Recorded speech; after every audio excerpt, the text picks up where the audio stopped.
The year is 1922. After decades of searching, the most famous archaeological discovery in history is about to be made.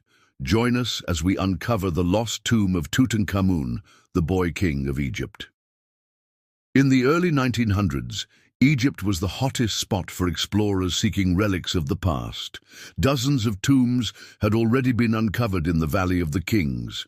But there was one name missing from the list of archaeological finds: Tutankhamun, aka King Tut. The legendary ruler of Egypt, who took the throne at just 9 years old, died at 18 or 19. His tomb should be in the Valley of the Kings, but no one could find it. It didn't seem to exist. Some people believed that King Tut's tomb had already been discovered but was lost to time. Others thought it might have been destroyed by looters, leaving only fragments behind. Maybe the legend of the elusive tomb was just that, a myth. But a group of explorers were determined to solve the mystery once and for all. Enter Lord Carnarvon, a wealthy British aristocrat with an adventurous spirit and a love for Egyptian history. He wanted to be part of something big, something that would make history. He was also loaded enough to fund the search for the lost tomb. And he wasn't alone. Joining him was a man who shared his passion, Sir Arthur Evans, an archaeologist who had already made a name for himself by unearthing the Minoan civilization on the Greek island of Crete. Evans had a sharp eye for detail and a deep understanding of ancient cultures. But he was also known for being a bit of a control freak. Some of his colleagues saw him as a bit of a showman, more interested in publicity than preserving history. And then there was Howard Carter, an archaeologist who had been exploring Egypt for decades without much success. Carter was a meticulous researcher who was willing to spend years poring over dusty artifacts. He was considered an expert on ancient Thebes, but his peers thought he was too slow and outdated in his methods. They felt he was clinging to old theories and refusing to embrace new ideas. Basically, they thought he was stuck in the past. Despite his reputation, Carter was desperate for a big discovery to make a name for himself, and he knew that finding Tutankhamun's tomb could be his ticket to fame and fortune. So when Lord Carnarvon offered to fund the search, Carter jumped at the chance. Together, they set off for the Valley of the Kings, where the search for Tutankhamun's tomb would take them deeper into the Egyptian underworld than anyone had ever gone before. But as we all know, this is just the beginning of their tale. What will they uncover next? After years of planning, the search began in November of 1917. Carnarvon poured money into the project, bringing in the best archaeologists and equipment available. The team was led by Carter, who was excited to finally have the resources he needed to make his dream come true. But there was a problem. The Valley of the Kings had been looted so many times that finding something new was like finding a needle in a haystack. In 1920, the team hit a snag when they found a series of tombs that looked promising, only to discover they were centuries old. Discouraged but determined to succeed, the team continued their search. Carter's son, who joined the expedition, recalled the frustrating reality of the dig in his book, The Valley of the Kings. He wrote, "One could walk for hours among the heaps of debris that had been accumulated from previous excavations without discovering anything of interest." As the years passed, rumors swirled about the existence of the pharaoh's curse, which supposedly killed anyone who disturbed his tomb.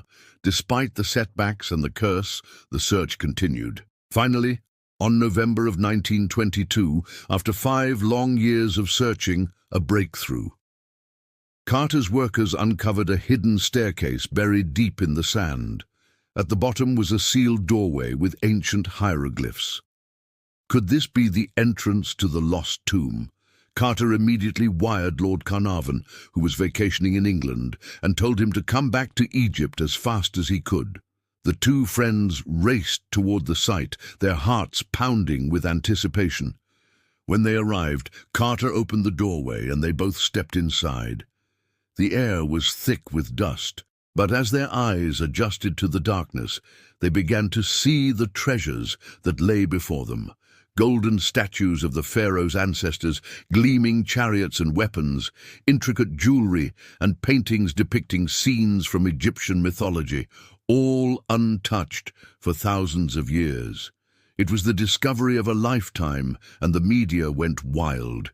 Newspapers around the world ran headlines about the discovery of the century. People were fascinated by the mysterious curse and the possibility that the pharaoh's spirit was haunting the tomb. But despite the danger, people couldn't help but be drawn to the tomb. Thousands of visitors flocked to see it for themselves, and the Egyptian government set up a tourist industry around it. But as the world marveled at the discovery, Carter and Carnarvon knew that the real treasure was the friendships they had made along the way. Their quest had taken them years and countless setbacks, but in the end it had brought them closer together and created a bond that would last a lifetime. Over the next few weeks, Carter and his team carefully explored the tomb, uncovering more treasures and artifacts than anyone had ever seen before. But the greatest discovery was yet to come. Deep in the burial chamber, they found a sarcophagus adorned with hieroglyphics and precious jewels. As they opened it, they were greeted by the sight of a perfectly preserved mummy wrapped in gold leaf. It was King Tutankhamun, and his tomb was the most intact of any pharaoh ever discovered. The world watched in awe as Carter and his team uncovered more treasures from the tomb, including the famous mask of King Tutankhamun. The discovery captivated the public imagination and inspired everything from books and movies to museum exhibits and theme parks. But as the world celebrated the discovery, there were some who saw it as a curse. Some say that disturbing the pharaoh's tomb unleashed a curse that caused those involved in the discovery to suffer from bad luck or even death. While others believe that the curse was nothing more than a myth, there's no denying that strange things happened. For example, Lord Carnarvon, who had funded the search for the tomb, died suddenly of a mosquito bite infection just months after the discovery. And several members of Carter's team also died under mysterious circumstances. These deaths fueled speculation about the curse, but they could also be attributed to other factors, such as the harsh conditions in which the team worked or the lack of medical care available at the time. Ultimately, whether or not you believe in the curse, one thing is certain: the discovery of King Tutankhamun's tomb was one of the most important archaeological finds of all time. It gave us a rare glimpse into the life and death of one of Egypt's most enigmatic pharaohs and helped us to better understand the rich history of ancient Egypt. So what do you think? Was the curse of the pharaoh real or just a myth? Let me know your thoughts in the comments below. And if you enjoyed this video, be sure to subscribe for more exciting historical tales. Thanks for watching. As for Carter, he went on to have a long and successful career as an archaeologist, but he never forgot the thrill of finding the lost tomb of Tutankhamun. In his later years, he said that the discovery was, quote, the realization of an ambition which had grown into a dominant obsession with the passing years. And who can blame him? Discovering a lost tomb is every archaeologist's dream. Imagine the years of poring over dusty artifacts and studying ancient texts, all leading up to that one moment when you find the treasure you've been searching for.